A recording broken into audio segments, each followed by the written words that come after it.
শবে কদরের নামাজ কত রাকাত, নিয়ত কিভাবে করতে হয়, কি কি আমল আছে? শবে কদর বছরের সবচেয়ে শ্রেষ্ঠ রাত। এ রাতের ইবাদত খায়রুম মিন আলফি শাহর, হাজার মাসে ইবাদতের চাইতে উত্তম। এই জন্য এ রাত জেগে আমরা ইবাদত করার চেষ্টা করব। কিন্তু ইবাদতের নির্দিষ্ট কোনো ফরম্যাট, নির্দিষ্ট কোনো পদ্ধতি কোরআন হাদিস শিখায় দেয়নি যে আপনাকে নামাজ পড়তে হবে এত রাকাত, প্রথম রাকাতে অমুক সূরার সাথে তমুক সূরা এতবার পড়তে হবে, দ্বিতীয় রাকাতে অমুক সূরার সাথে অমুক সূরা এতবার পড়তে হবে, এরকম কোনো ধরা বাঁধা নিয়ম বলে দেওয়া হয় নাই। অতএব শবে কদরের নামাজ বলতে আলাদা কোনো ফরম্যাটের নামাজ নাই। আপনি দুই রাকাত করে নামাজ পড়বেন, ধীরে ধীরে সুন্দর করে যে কোনো সূরা দিয়ে পড়তে পারেন, যে কোনো সূরা যে কোনো সংখ্যকবার পড়তে পারেন, নির্দিষ্ট কোনো ফরম্যাট ঠিক করা নেই। শবে কদর উপলক্ষে একটা জিনিস শুধুমাত্র হাদিসে শেখানো আছে, এটা একটা দোয়া, আল্লাহুম্মা ইন্নাকা আফুউন তুহিব্বুল আফওয়া ফাআফু আন্নি। আল্লাহ আপনি ক্ষমাশীল, ক্ষমাকে পছন্দ করেন, আমাকে ক্ষমা করে দিন। এর বাইরে শবে কদরের নামাজ বলতে আলাদা নিয়মের কোনো নামাজ নাই। নামাজের বাইরে আপনি কোরআন তেলাওয়াত করবেন, দোয়া করবেন, জিকির আজকার করবেন, তাসবিহ তেলাওয়াত করবেন, বিভিন্ন নেক আমল করবেন, দ্বীনি বস্তু পড়বেন, বিভিন্নভাবে আপনি রাতটাকে কাটাবার চেষ্টা করবেন। শবে কদরে কি আসলে ভাগ্য পরিবর্তন হয়? ভাগ্য পরিবর্তন করতে কি কি আমল করা দরকার? ভাইরা আমার, লাইলাতুল কদরে মানুষের ভাগ্য লিপিবদ্ধ হয়। ভাগ্য লিপিবদ্ধ হওয়ার 4-5টা স্তর আছে, 4-5টা লেভেল আছে। বিভিন্ন লেভেলে লেভেলে মানুষের ভাগ্য নির্ধারণ হয়। মানুষের সৃষ্টি হাজার বছর আগে, 50,000 বছর আগে আমাদের মানুষের তাকদীর লিখেছেন। আর মাতৃগর্ভে থাকাকালীন সময় আরেকটা লেয়ার লেখা হয়। এরপরে প্রত্যেক বছর লাইলাতুল কদর আবার সেই চূড়ান্ত যেটা লেখা আছে এজমালি বিস্তারিত লেখা হয়। কোরআনে সূরা রহমানে আল্লাহ বলেছেন, ইন্নাল্লাহু ফি লাইলাতিল মুবারাকাতিন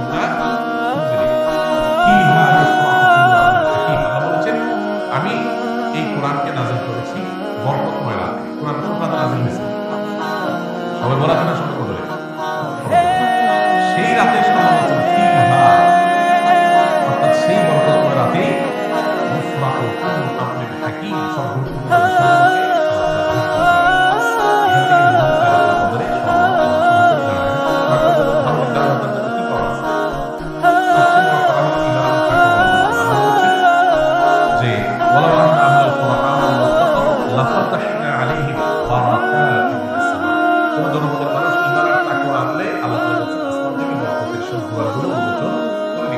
আপনার ভাগ্যে ভালো কিছু লেখা হোক চাইলে আপনাকে আমাদের চর্চায় এগিয়ে যেতে হবে।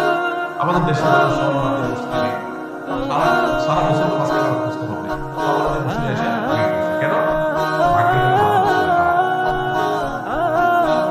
একজন চেয়ারম্যান সরকারের কাছ থেকে রিলিফ পাইছে বা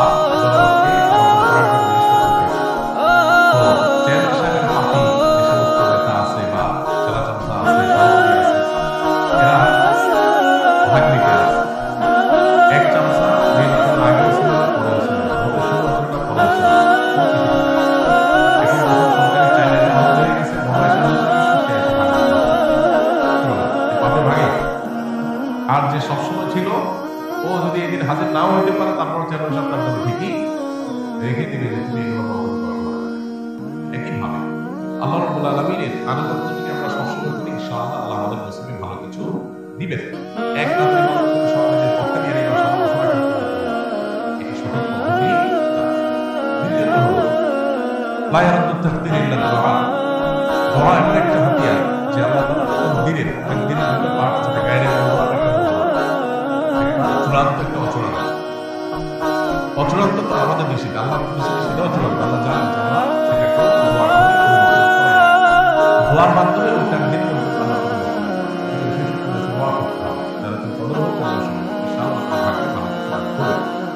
শবে কদরে নাকি সকল গুনাহ মাফ করা হয়।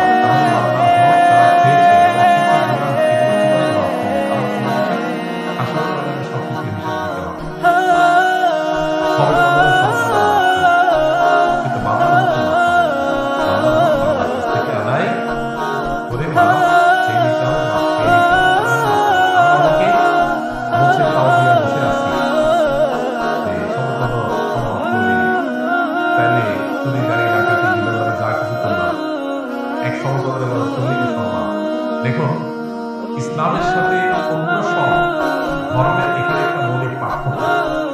তো ইহুদিরা, আল্লাহ কোরআনে তাদের সম্পর্কে বলেছেন, ইহুদিরা বলে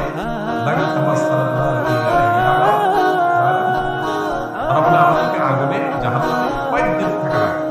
কর্ম জানা থাকে, তাহলে আর অপরাধ না করার কারণ নেই।